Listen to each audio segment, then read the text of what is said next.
everybody. It is time for the XP Billionaires podcast. Rafe here, and I am joined by Sky Knight and the Mel Zerker. Well, let's say hello to these fantastic people. Sky, how are you doing today? Sky is confused, but accepting of said confusion. Fair enough. Oh my god, so much like mood. Mood.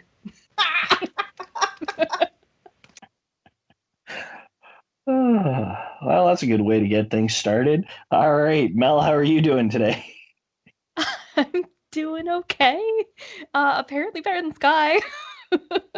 It seems so, although you did get them laughing, so Yeah, I'll take it. I'll take it. Apparently. Call it a win in my book. That's awesome. All right. Well, we've got a humdinger of an episode for you today. I don't know why I used the term humdinger, but you know what? It's out there. I'm just going to roll with it. So let's jump right in. So one of the key things that helps flesh out an RPG in their worlds is the addition of optional content for you to do. In many cases, this helps expand the lore, helps develop characters. It just might add a couple of challenges to push you and your party to their limits. I thought we could discuss the concept of optional content this week and find out, what works best for us, what we prefer to do, that kind of stuff. So I just thought that might be the way to go. Watch as the wild Rafe slowly unravels. That was mean. I am sad now. Don't be sad. Be funny. I'll try.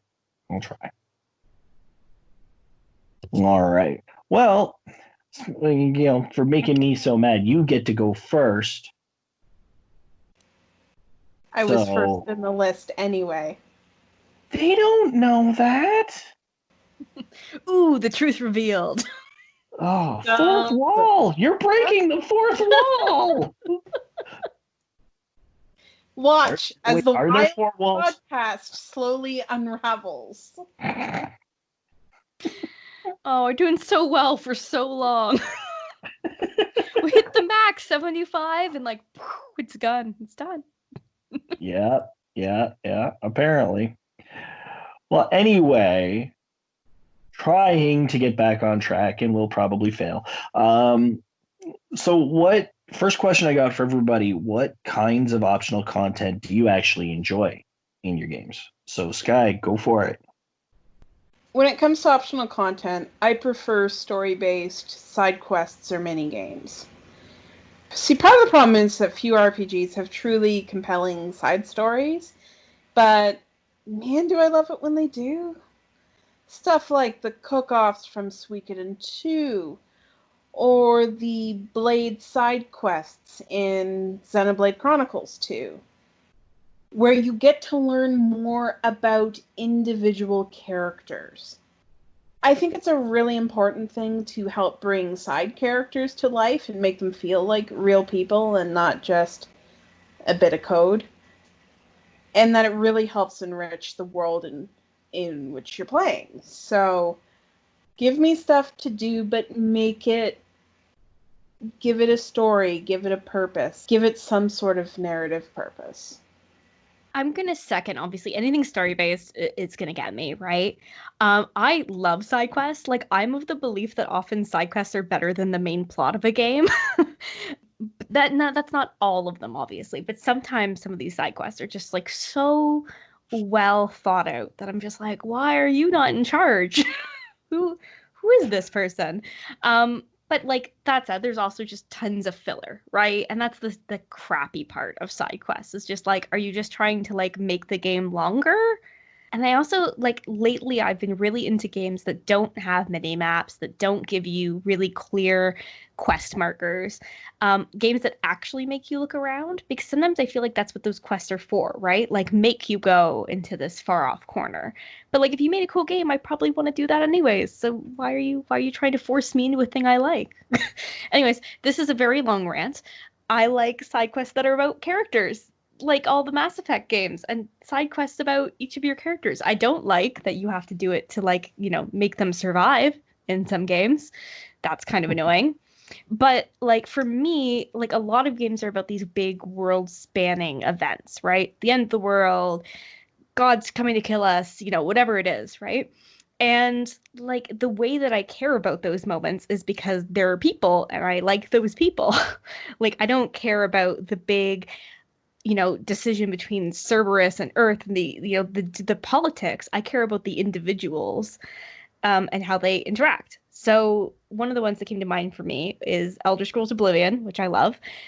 There's a quest where you need to go and fetch a Daedric item for Martin, who's the, I don't know, sort of like your I don't want to say your help, but he's like your buddy for the main quest.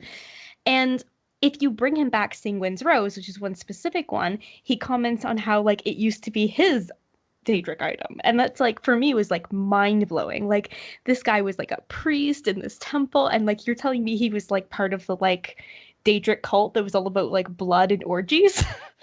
Like, whoa, that's pretty cool. Like that was just a throwaway bit. That was this whole enlightenment about that character. So like stuff like that I just love. It's interesting how those can sometimes take on a life of their own. I mean, I always think about some of the optional side content in Suikoden 2 is sending a detective out to learn more about the people that you recruit to your army.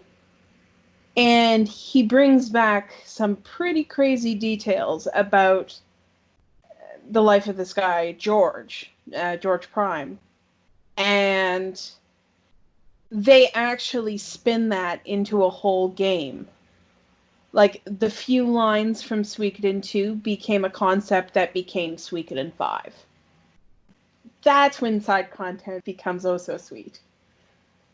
And you gotta wonder how much pre-planning is done in a lot of these cases. Like, I remember an interview that I watched a long time ago about a sci-fi series that I'm sure very few of us have heard of. And if you have heard about it, good on you. But Babylon 5, that series was so amazingly well written.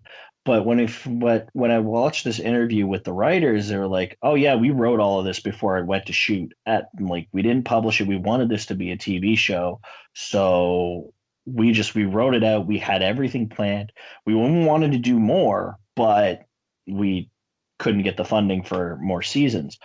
So it makes me think that the Suikoden games were planned well ahead of their time, especially when they decided we were doing different timelines. And if they weren't, they were just really, really good at attention to detail and going back and turning something into something even more. Well, remember too that by the time Suikoden 5 came along, the original Suikoden writer was long gone.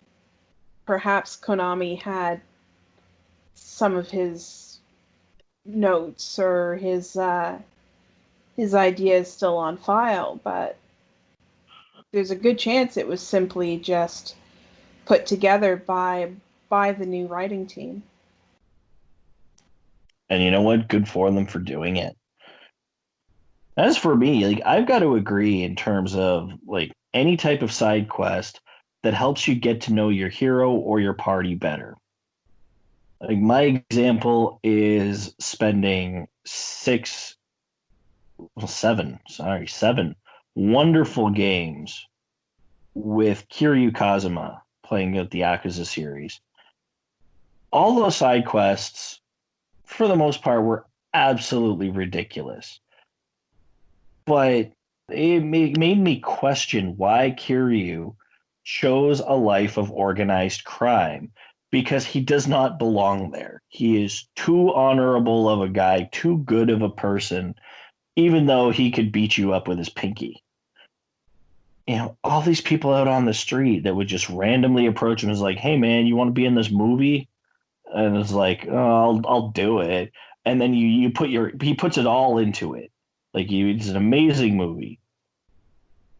Or he becomes a voice actor for a yaoi video game, and oh my god, that was pure gold. It was ridiculous, but it was pure gold. But still, like he doesn't half-ass anything that he puts himself into. Or, you know, in the very first game, he goes back to his roots of being younger and playing with slot cars. And then that becomes an entire mini game and side quest where you get to know all the people you used to hang out with. And then they revisit all of that in Yakuza 0, where he first meets everybody, which is even funnier. So, you know, over all of this time, and this is just from the first two games, or from Yakuza 1 and Yakuza 0. And as the games progress, like, you know, yeah, he tries his best to get out of his life, but he just has the sense of responsibility to Daigo, who he put in his place. And, you know, he's nostalgic, he's honorable, he's a lot friendlier than you'd think. And, you know, we find out fairly early on that he's also really, really gullible. But, like, just all of these side quests just made me like him more and more as a character. And then they did the same thing with the extra characters they added in, starting in Yakuza 4 and Yakuza 5. You know, Akiyama became this man of mystery who I thought was fantastic. I ended up liking him quite a bit in the end, just because you got to see this whole different side of him through the side quests you would do throughout the game. I mean, it makes all the difference, right? Like, if you're going to spend time with these people, like, they need to matter. Well, yeah, and you don't. It helps if you don't always see them in the same context, right? So mini games can often, mini games can lighten up a serious story as it does with Yakuza, or, I mean, it can actually be an important storytelling tool to have this sort of optional content available. Well, yeah, and although I think some of that optional content for Kiryu did go into his private life a little too much, with him getting, you know, in Yakuza 6, getting addicted to sex chat. But, you know, it is what it is. I don't shame. All right, so let's flip this on its head and ask you guys what kind of optional content do you find less enjoyable or problematic? For me, it's optional content that completely changes the nature of the game. I'll give you an example. The Dot Hack series. They have these side quests where you have to chase these freaking goblins. I hate them. I hate them. I hate chasing them. I hate the fact that nowhere else do I need these skills to play this game. Attempting to race goblins just drove me insane. These skills are completely irrelevant to playing the game. So they basically just gave content that I can't access in a game where otherwise I can manage.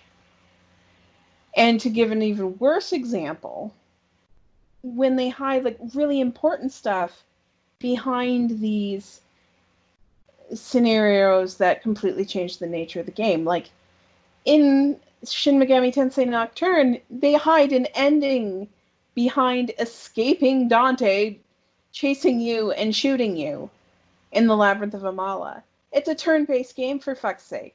At no other point do you need active duck and weave skills in that game.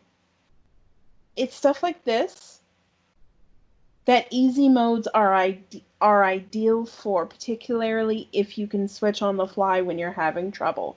Accessibility is a good thing, and throwing something completely new at someone in the middle of the game or towards the end of the game is just like, can I practice first?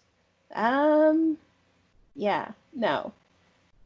No, you're right in that case. Like both of those scenarios, you did not were really really one-off situations where you didn't have to do it again. Now, with at least with the goblins, while it was a status thing to get it done, at least it wasn't overly necessary for any type of major progression or anything special within the game. It was just an optional thing that you could, either do or disregard. Didn't really matter. But the but the Dante scenario in Nocturne definitely is a huge hindrance. Now it's a challenge, and this particular ending is for the true demon ending, the hardest possible ending you could get in the game. But they really amped that particular area up in a way that, like, even I only just barely got through it. Basically, when I went for the True Demon ending, I grabbed a map online, gave him the controller, and said, I'll navigate you. And that's how we got through it. And it was still really hard. That's a pretty smart solution, though. Like, I agree. Like, some of these games, it's just like, why did you suddenly decide to change what you were good at to, like, exclude all these people from this experience? Like, this isn't what we're here for, and you know it. Yeah, and that's the major issue. Like, if you're gonna make us use an entirely different skill set, have an easy setting, or give us some time to practice with without penalty. Like, don't do this. Yeah. And like sometimes games will do it with like even just small stuff like new weapons and stuff. And like you'll be like, oh, I thought this was optional, so I ignored it. And then all of a sudden, I hope you learned how to use this thing because now you're screwed. Yeah, and it's just like, thanks for the heads up. Anyway, so that's the type of optional content I find grating. No, and I think there's good reason for that in a lot of cases. So, all right, Mel, what do you not like? So apparently, I got into a Mass Effect thing as I was working on this episode, but I hate when you get DLCs or things like that that are placed as optional, like said like, oh, this is just something to, bridge the gap, but it ends up being super, super critical. So the one that comes to mind for me is the Arrival DLC for Mass Effect.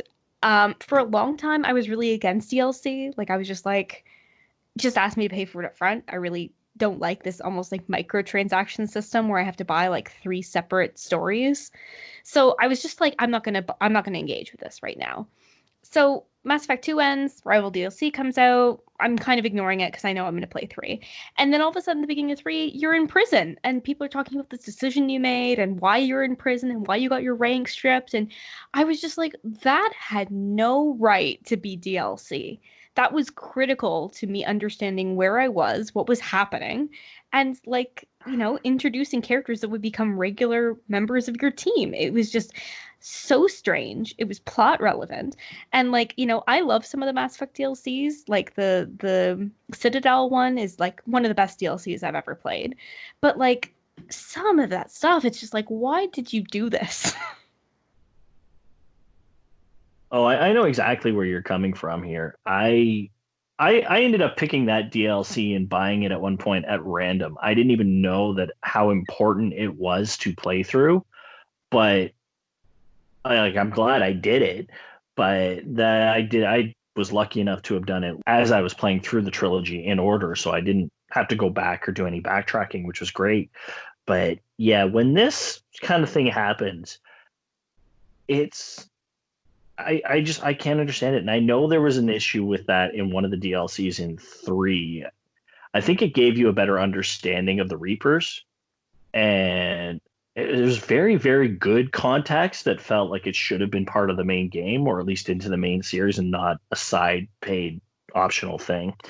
But I will also point out that there have been instances where this has been done when not as a DLC option, when it was actually built into the game. The biggest culprit for me was Final Fantasy VII, the original, of course, but the original Vincent Valentine was an optional character and was probably one of the most important characters in the game story wise. He had a lot more knowledge about the history of Sephiroth, things like that.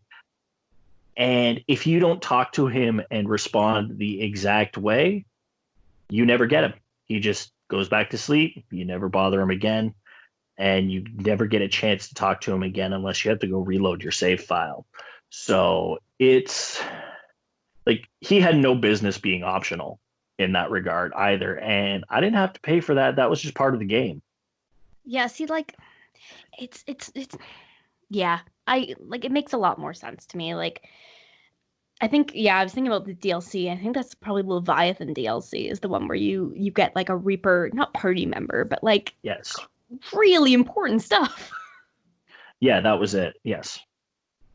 It's just I really don't understand why. I guess the reason is to make it that you have to buy it, right? It's to make a bit of extra money.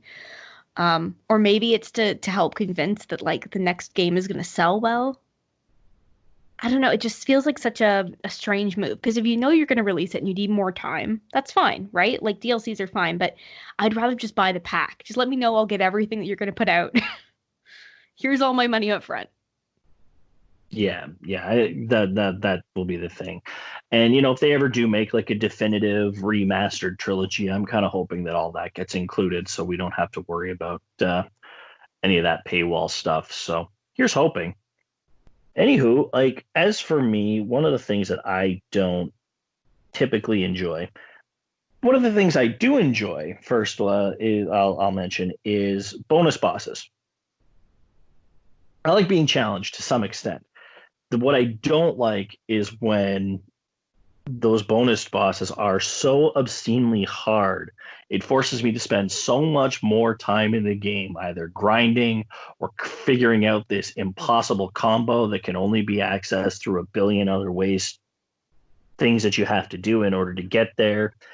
Like, Final Fantasy VII, you've got one machine or one super boss that you can't beat without certain setups, and you got to be able to breed chocobos, and you got to race those chocobos to breed better ones and do this and do that. It's just adding an extra 15 to 20 hours of optional gameplay just to get this one boss. That's not really my cup of tea. Like I can't do that. I've only ever really tried to do a super hard boss once in my life, and that was playing Digital Devil Saga. And I can't mention the name of the bonus boss, but at the very least, you guys probably know who I'm referring to if you've played the game. But I followed even following the strategy on the internet, doing everything right. I still couldn't beat it, and I said to hell with it. Like it was just like it was all I could do for my sanity to just give up. That boss fight in question is well known for being one of the most ridiculous, unfair boss fights in an RPG ever. If you're still not sure of who we're talking about, I will tell you he wears no shirt. And basically, from our understanding, is you have to do absolutely everything right, and then it's down to luck.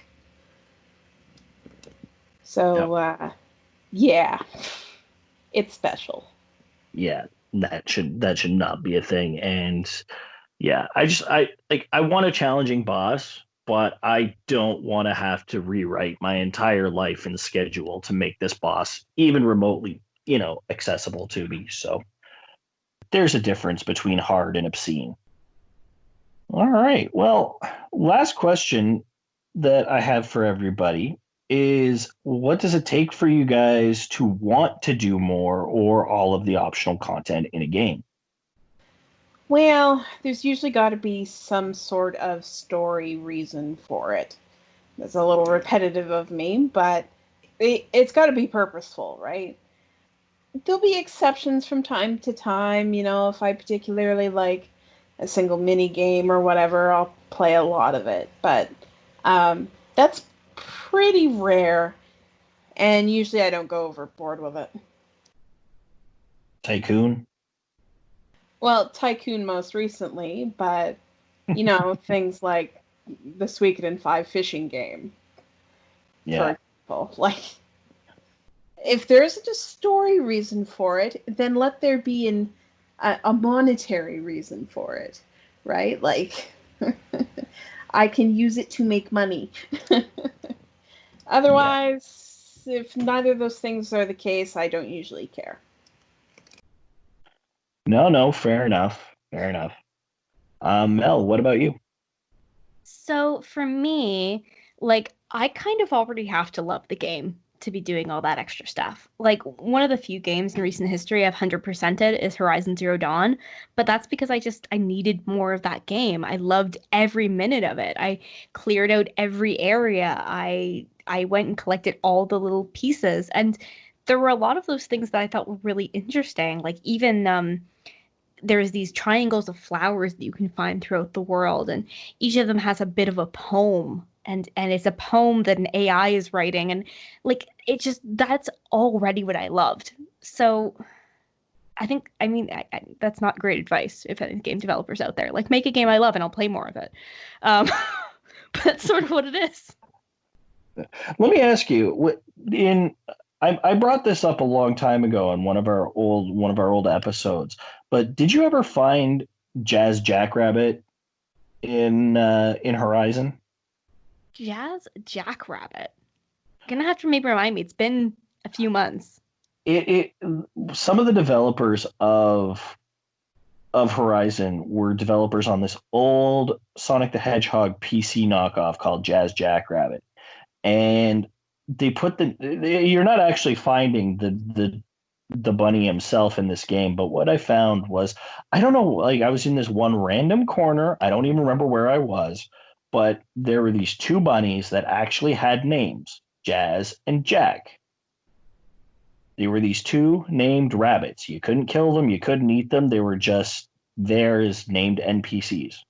Oh, that's interesting. You know, I don't know the reference, so if I did, I didn't notice it. But I like Yeah. those things like that. I think that's really cool. Or like sometimes like in World of Warcraft, they had monuments when people passed away and things like that. Like I think those are really, really cool additions. Yeah.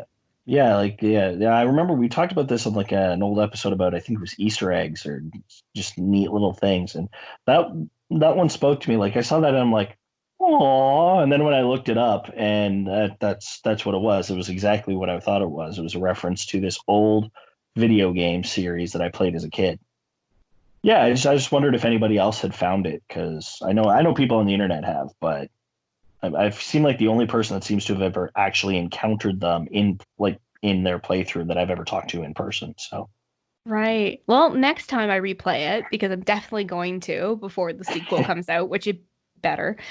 yeah, I'll have to keep an eye out. yeah. If I had any idea where it was anymore, I would tell you, but I don't. It's been too long. Anyway, yeah. No. As for me, my last bit when it comes to what it takes for me to want to do more, honestly, I kind of have a different approach to things. I'm rarely driven to do more than the amount that I typically do. Now, in every game I play, like I'll do a bunch of the side content if there is any, but I just get to a point where I just want to see the story progress or to go for the end. So that's what happens. So I'll play as much side content as I will for a while, and then I'd be like, you know what? I'm done. Let's do this. Let's keep going. Like I did this in every single Yakuza game. So I've not completed all of the side content in any one yet. But I will say, in defense of the Yakuza games, they shouldn't have made their main story so fucking good for me to want to just keep seeing the next bit happen. So yeah, whoever wrote those games, masterful job, and it kind of invalidated side content at one point for me in every game.